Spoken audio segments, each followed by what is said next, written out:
Welcome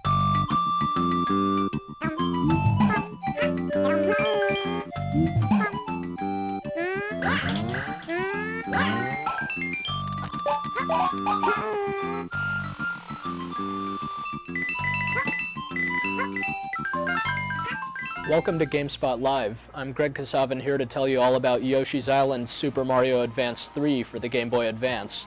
If you didn't know it, you wouldn't be able to tell that Yoshi's Island is actually a game that first was released back in 1995 for the Super Nintendo. That's because it seems as fresh and as new as ever here on the Game Boy Advance. Billed as a sequel to Super Mario World, Yoshi's Island actually doesn't star the Mario brothers per se, although Mario is featured prominently in the game. It's actually all about Yoshi, as the name suggests. Yoshi is, of course, Mario's kind of green lizard pal. The game serves as a prequel to all the other Mario games and begins when the newborn babies, Mario and Luigi, are kind of being flown by a stork that's then assaulted by some wicked Koopas who foresee that the Mario brothers will eventually be their undoing. So they attack this stork, and Luigi is captured and Mario is dropped.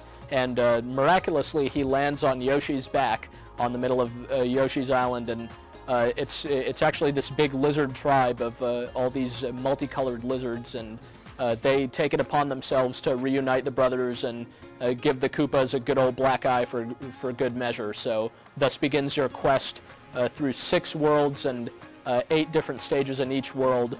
So we're talking about dozens of different stages of really great platforming, fun and enjoyment and hilarity at times. Since this is a game about Yoshi, the mechanics aren't exactly the same as what you'd find in other Mario games.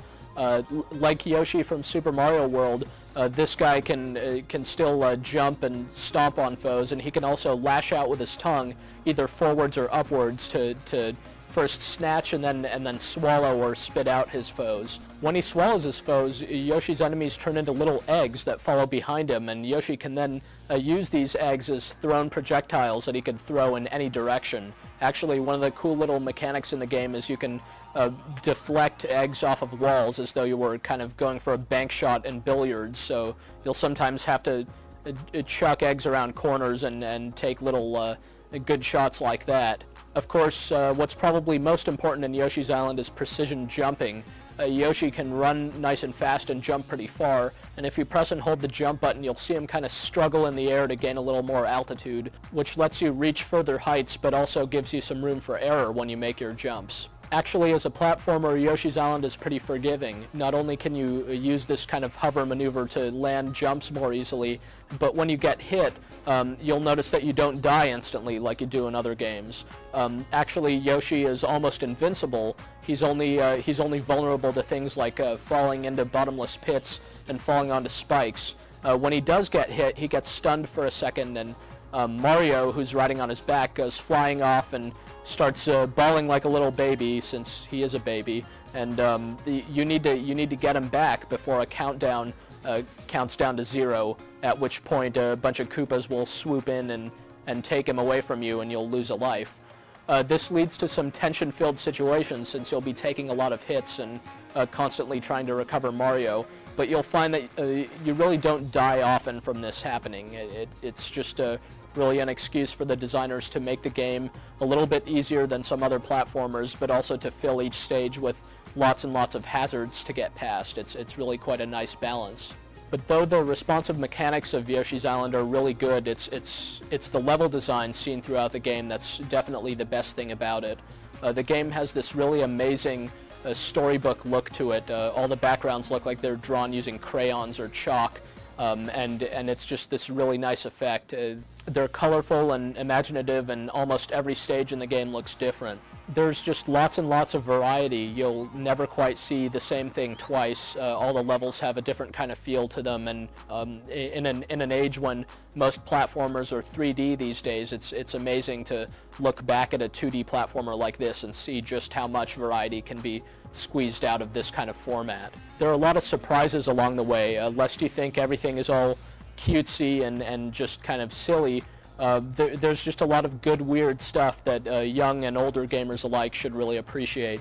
For example, Yoshi can at times turn into different vehicles, which is bizarre and unexplained and just really pretty cool. He can turn into a helicopter, a submarine, a little car, and even what's called a mole tank, which is basically a combination of a mole and a tank. This, again, it requires no explaining. Suffice it that each of these vehicles controls differently and is fun to use, and figures differently into the gameplay. There's also a few stages where you'll see some floating spores kind of wafting through the air, and if Yoshi happens to eat one of these or even touch one, you'll notice his eyes kind of grow dim a little bit, and suddenly the background starts undulating like waves, and the music slows way down, and you can see that Yoshi's having trouble with his tummy a little bit there. It's a pretty funny effect. In each of the game's 6 worlds, you'll face 2 different bosses, and these are also one of the highlights of the game. All the game's bosses are basically gigantic versions of some of the more mundane enemies you'll come across, and they're not particularly difficult to beat, but they're all just really inventive, really cool looking, and just fun to fight more than anything else. You'll have to go through all the stages one at a time initially, but there's incentive to go back and replay them. You can unlock various secrets and bonus games and so forth as you go back and try to find all the hidden stuff in every stage, and since the gameplay is so fun, you'll really feel compelled to do so. It's just a game that has quality written all over it. It looks and sounds great, it plays great, it holds up incredibly well. And just about any gamer would enjoy it. It's the difficulty isn't punishing like with some platformers, and just the whole thing is a lot of fun to play. So if by some chance you never played Yoshi's Island, you should definitely take this opportunity now. And even if you have, it's still just a really great game to add to your GBA collection.